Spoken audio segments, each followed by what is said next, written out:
So good morning guys. तो चलिए start करते हैं आज के यानी कि 22 सितंबर के इंपॉर्टेंट करंट अफेयर्स को। देखिए पहला प्रश्न क्या है। हाल ही में भारत ने किस देश के साथ समुद्र शक्ति नाम का एक अभ्यास किया? तो आंसर होगा इंडोनेशिया। तो समुद्र शक्ति ये भारत और इंडोनेशिया के बीच में एक द्विपक्षीय नौसैनिक अभ्यास है जो 20 सितंबर को शुरू हुआ और ये आज यानी कि 22 सितंबर को खत्म हो जाएगा। ये इसका तीसरा संस्करण है, याद रखना। और इसमें भारत की तरफ से भारतीय नौसेना जहाज शिवालिक और कदमत ने हिस्सा लिया है।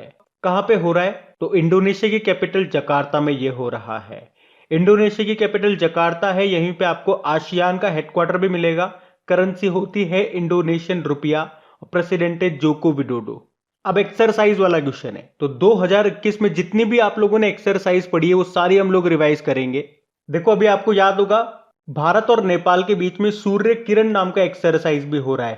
कहां पे? उत्तराखंड के पिथौरागढ़ में। अभी हमने ऑस्ट्रेलिया के साथ भी एक एक्सरसाइज किया था, ऑस इंडेक्स एक्सरसाइज, जो कि नेवल एक्सरसाइज था। सिंगापुर के साथ में हमने सिम्बेक्स एक्सरसाइज किया साउथ चाइना सी में।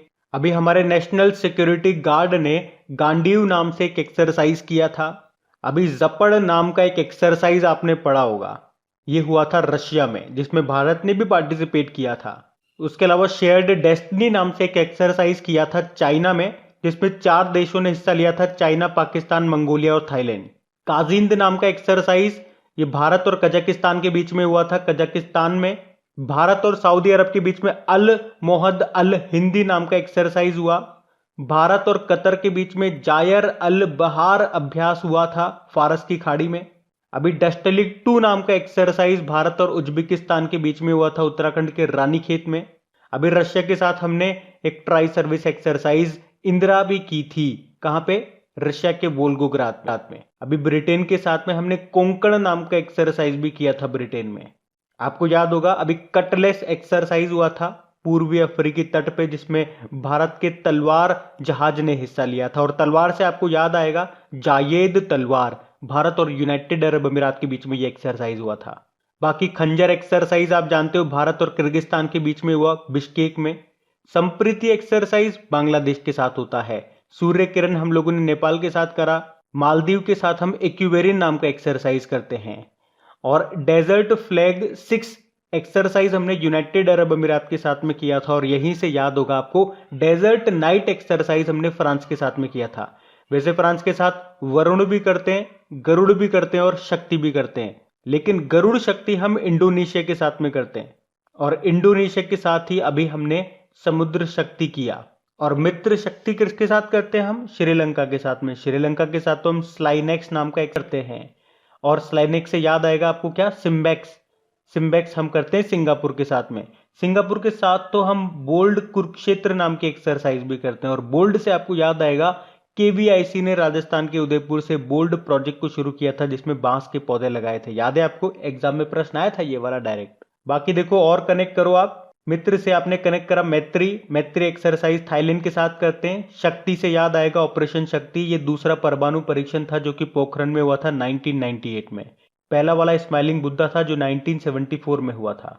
बाकी मालाबार एक्सरसाइज ये भी अमेरिका के गुआम द्वीप पे हुआ था, जिसमें 4 देश हिस्सा ले रहे हैं, यूएसए, जापान, भारत और ऑस्ट्रेलिया। वैसे यूएसए के साथ भी हम 4 एक्सरसाइज करते हैं, इस साल 2 किए। वज्र प्रहार हिमाचल प्रदेश के बकलो में किया, युद्ध अभ्यास राजस्थान में किया था, एक टाइगर ट्रैम्प भी करते हैं और एक कोप इंडिया भी करते हैं। उसी तरह से जापान के साथ 3 एक्सरसाइज करते हैं, धर्मा गार्डन, जिमैक्स और शिन्यू मैत्री। बाकी चाइना के साथ कौन सी करते हैं? हैंड इन हैंड एक्सरसाइज करते हैं। और आपको याद होगा भारत की तीनों सेनाओं ने मिलकर के अंडमान निकोबार में एक एक्सरसाइज की थी, उसका नाम क्या था? एमफैक्ट। तो ये लीजिए, इस एक ही क्वेश्चन में 2021 में जितनी भी इंपॉर्टेंट एक्सरसाइज हम लोगों ने पढ़ी वो सारी मैंने आपको रिवाइज कराई है। इसके अलावा कुछ एक्स्ट्रा भी मैंने आपको बताया है। और हर बार जब भी एक्सरसाइज का क्वेश्चन आता है इसी तरह से मैं आपको सारी एक्सरसाइज रिवाइज कराता हूं इसी सीक्वेंस में। अगर आप डेली करंट अफेयर्स देखते होंगे हमारा, तो ये सारी आपको याद होने लगी होगी। अभी बढ़ते हैं आगे। और हाँ गाइस, देखिए इंडिया के टॉप बैंक एडुकेटर्स एक बार फिर अनअकैडमी पर आपके लिए ला रहे हैं ढेर सारी फ्री क्लासेस। तो अनअकैडमी की हर क्लास कंडक्ट की जाती है आपके बैंक की हर परीक्षा की तैयारी को और भी ज्यादा मजबूत करने के लिए। और ये सारी फ्री क्लासेस आपको मिलेंगी अनअकैडमी पर, जहां पर आप अपने फेवरेट टीचर के साथ अपने घर से अपने पर्सनल शेड्यूल के हिसाब से पढ़ सकते हैं। और अनअकैडमी की हर क्लास आप लाइव नहीं तो बाद में रिकॉर्डेड सेशन के द्वारा भी अटेंड कर सकते हैं।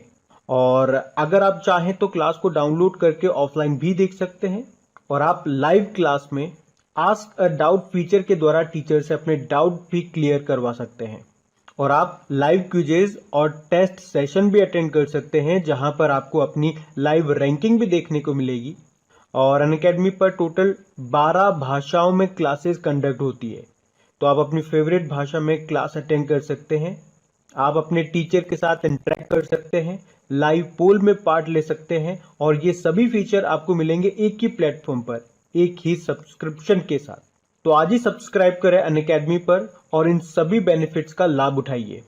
और हाँ देखिए, अगर आप मेरा कोड जो कि है क्रेक एग्जाम 10 यूज करते हैं तो आपको एडिशनल 10% का इंस्टेंट डिस्काउंट भी मिलता है। तो आपको इन सभी क्लासेस के जो लिंक हैं वो नीचे डिस्क्रिप्शन में मिल जाएंगे, तो वहां जाकर के आप इन सबका बेनिफिट उठा सकते हैं। अभी हम बढ़ते हैं आगे। अच्छा बताइए, अभी हाल ही में जारी ग्लोबल इनोवेशन इंडेक्स में भारत कौन से स्थान पे रहा? तो आंसर होगा 46 नंबर पे रहा। तो वर्ल्ड इंटेलेक्चुअल प्रॉपर्टी ऑर्गेनाइजेशन यानी कि विश्व बौद्धिक संपदा संगठन के अनुसार भारत 2021 में ग्लोबल इनोवेशन इंडेक्स में 46 नंबर पे रहा है। पिछले साल भारत इस इंडेक्स में 48 नंबर पे था, मतलब इस बार 2 रैंक बढ़ी है। भारत को 2 रैंक का फायदा हुआ और ये 46 नंबर पे आ गया। तो ये जो इंडेक्स है ये विश्व अर्थव्यवस्थाओं यानी कि वर्ल्ड इकोनॉमीज को उनकी नवाचार की क्षमताओं यानी कि इनोवेशन की कैपेबिलिटीज के अनुसार रैंक करता है। भारत तो 46 नंबर पे रहा।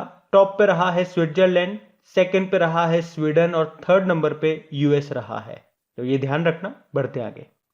अच्छा बताइए, अभी हाल ही में कौन सा देश शंघाई कोऑपरेशन ऑर्गेनाइजेशन का स्थायी सदस्य बन गया है? तो आंसर होगा ईरान। एक्चुअली में आपको पता है इस समय शंघाई कोऑपरेशन ऑर्गेनाइजेशन के 8 स्थायी सदस्य हैं। कौन कौन से? China, Russia, Tajikistan, Kazakhstan, Kyrgyzstan और उज्बेकिस्तान। ये तो इसके संस्थापक सदस्य हो गए। और भारत और पाकिस्तान जो कि इसमें बाद में शामिल हुए थे, तो टोटल 8 इसके स्थायी सदस्य हो गए हैं। और अब कौन सा शामिल हो गया? ईरान शामिल हो गया। ईरान इसका स्थायी सदस्य बन गया है। वैसे अगर मैं आपसे पूछूं कि 2021 में शंघाई कोऑपरेशन ऑर्गेनाइजेशन की अध्यक्षता ये कौन सा देश कर रहा है? ये कर रहा है ताजिकिस्तान। इसकी बैठक हो रही है ताजिकिस्तान की कैपिटल दुशानबे में। ये इसकी 21वीं बैठक है। और शंघाई कोऑपरेशन ऑर्गेनाइजेशन से आपको याद आएगा कि अब इसके सदस्य देशों के बीच में एक एक्सरसाइज भी हो रहा है जो 13 सितंबर को शुरू हुआ था, 25 सितंबर तक चलेगा, जिसका नाम है पीसफुल मिशन 2021। कहां पे? रशिया के ओरेनबर्ग क्षेत्र में। इसमें भारत भी पार्टिसिपेट कर रहा है। शंघाई कोऑपरेशन ऑर्गेनाइजेशन का हेडक्वार्टर कहां पर है? बीजिंग चाइना में है और इसके सेक्रेटरी जनरल हैं व्लादिमीर नोरोव। अब बात ईरान की है, तो ये रहा मैप में ईरान। देखो, ईरान की कैपिटल तेहरान है, करेंसी तोमान है और इसके नए प्रेसिडेंट बने थे इब्राहिम रईस। और अभी ईरान के पहले उपराष्ट्रपति भी बने थे कौन? मोहम्मद मोखबर। और अभी आपको याद होगा ईरान ने एक सरकारी डेटिंग एप्लीकेशन भी बनाया था हमदम नाम से। और ईरान का सबसे शक्तिशाली सुपर कंप्यूटर का नाम क्या है? सीमोर्ग है। जैसे विश्व का सबसे शक्तिशाली सुपर कंप्यूटर जापान का है जिसका नाम फुगाकू है। अच्छा देखो, इस क्वेश्चन में हम लोग ने क्या पढ़ा? शंघाई कोऑपरेशन ऑर्गेनाइजेशन का स्थायी सदस्य बन गया है ईरान। इसी से मिलता जुलता एक प्रश्न मैं आपसे पूछता हूं करंट अफेयर्स का। ब्रिक्स का जो न्यू डेवलपमेंट बैंक है उसके अभी 3 देश सदस्य बने थे। उन तीनों के नाम बताइए कमेंट बॉक्स में टाइप करके। बड़ा इंपॉर्टेंट प्रश्न है। अभी हम बढ़ते हैं आगे। अच्छा फिर बताइए, भारतीय वायुसेना के अगले प्रमुख कौन होंगे? तो आंसर होगा वी.आर. चौधरी। तो वैसे तो आपको पता है वर्तमान में हमारे जो एयर चीफ मार्शल हैं वो आर.के. भदौरिया है, पर ये अभी 30 सितंबर 2021 को रिटायर्ड हो रहे हैं। तो अभी भारत सरकार ने एयर मार्शल वी.आर. चौधरी को अगला वायुसेना प्रमुख बनाने का फैसला किया है, जो फिलहाल उप वायुसेना प्रमुख हैं। तो इस प्रश्न से सीधा साधा इंपॉर्टेंट क्वेश्चन आपको याद रखना है। हमारे जो अगले एयर चीफ मार्शल होंगे उनका नाम है वी.आर. चौधरी। अच्छा वैसे वायुसेना दिवस कब मनाया जाता है? 8 अक्टूबर को। इसी के साथ आपको याद रखना है हमारे थल सेना प्रमुख आर्मी चीफ कौन है? मनोज मुकुंद नरवणे हैं।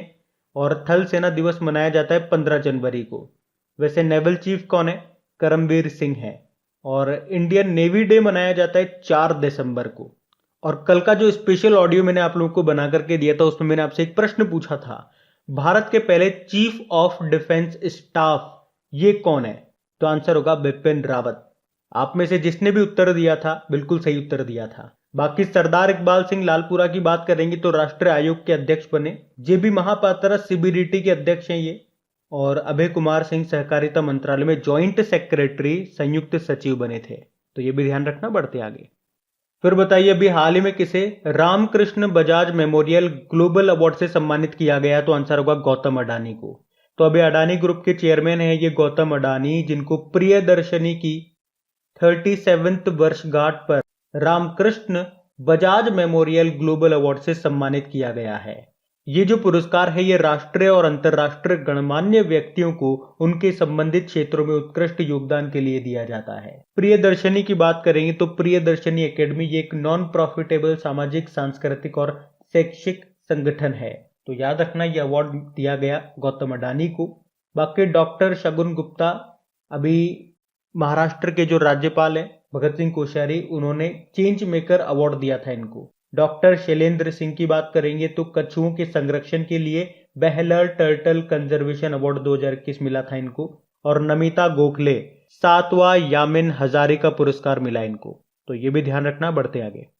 अच्छा फिर बताइए अभी हाल ही में जारी राज्य खाद्य सुरक्षा सूचकांक में कौन टॉप पे रहा? तो आंसर होगा गुजरात। तो अभी केंद्रीय स्वास्थ्य और परिवार कल्याण जो मंत्री हैं मनसुख मांडविया, उन्होंने फसाए यानी कि food safety and standard authority of India का तीसरा राज्य खाद्य सुरक्षा सूचकांक को जारी किया, जिसमें देखो बड़े राज्यों में बात करेंगे तो गुजरात टॉप पे रहा, छोटे राज्यों में बात करेंगे तो गोवा टॉप पे रहा, और यूनियन टेरिटरीज की लिस्ट में बात करेंगे तो जम्मू कश्मीर टॉप पे रहा है। तो तीनों कैटेगरी में ध्यान रखना।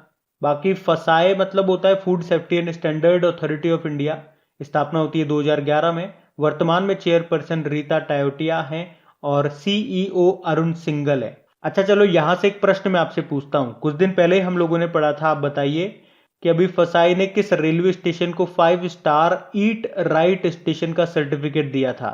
और ये सर्टिफिकेट पाने वाला ये 5वां स्टेशन बना था, बताओ कौन सा है? Chandigarh railway station. और अगर पूछा जाए किस देश ने अभी खाद्य आपातकाल घोषित किया, तो आंसर होगा श्रीलंका ने। विश्व खाद्य पुरस्कार 2021 किसको मिला? शकुंतला थिल्स्टेड को मिला। चलो ये बता दो वर्ल्ड फूड डे कब मनाया जाता है?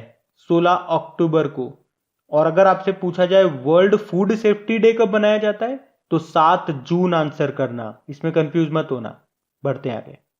फिर बताइए हाल ही में जर्मन चांसलर ने अपने पद से इस्तीफा दे दिया, उनका नाम क्या है? तो आंसर होगा एंजेला मर्केल।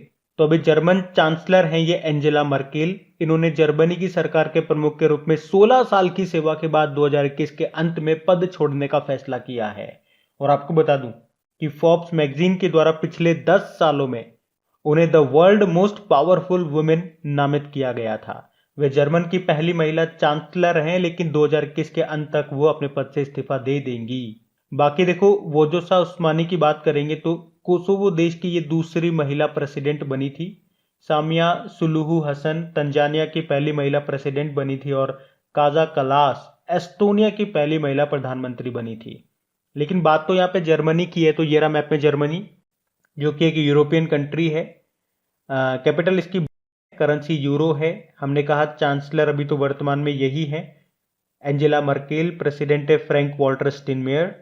और मैं आपको बता दूं कि इंटरनेशनल शूटिंग स्पोर्ट्स फेडरेशन का हेडक्वार्टर कहां पे मिलेगा आपको? म्यूनिक जर्मनी में मिलेगा। तो ये ध्यान रखना, बढ़ते हैं आगे।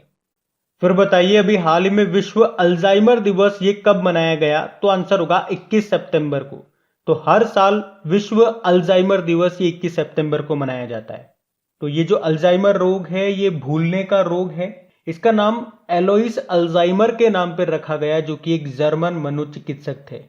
इस बीमारी में क्या होता है? याददाश्त की कमी होने लगती है, निर्णय नहीं ले पाते हैं, मतलब कोई डिसीजन नहीं ले पाते हैं, बोलने में दिक्कत आने लगती है, ये सब इसी में शामिल है। इसे पहली बार कब मनाया गया था? 1994 में मनाया गया था। और इसकी थीम क्या है? मनोभ्रंश को जाने, अल्जाइमर को जाने, यानी कि नो डिमेंशिया नो अल्जाइमर। वैसे 21 सितंबर को हम लोग अंतरराष्ट्रीय शांति दिवस, इंटरनेशनल पीस डे भी मना रहे हैं। उसकी क्या थीम है? एक न्याय संगत और सतत दुनिया के लिए बेहतर पुनर्प्राप्त करना। तो ये ध्यान रखना, बढ़ते हैं आगे। फिर बताइए अभी हाल ही में बॉर्डर रोड ऑर्गेनाइजेशन की पहली महिला अधिकारी किसे नियुक्त किया गया? तो आंसर होगा, तो आंसर होगा मेजर आईना राणा को।